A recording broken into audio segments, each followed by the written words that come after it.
Coches que no debes comprar este 2026. Estos modelos están entre los menos fiables según el último informe de Consumer Reports. Primero, el Chrysler Pacifica híbrido. Problemas graves en potencia y electrónica.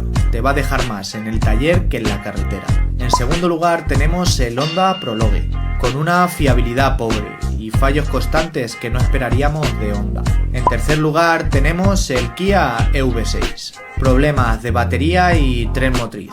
No es tan fiable como parece.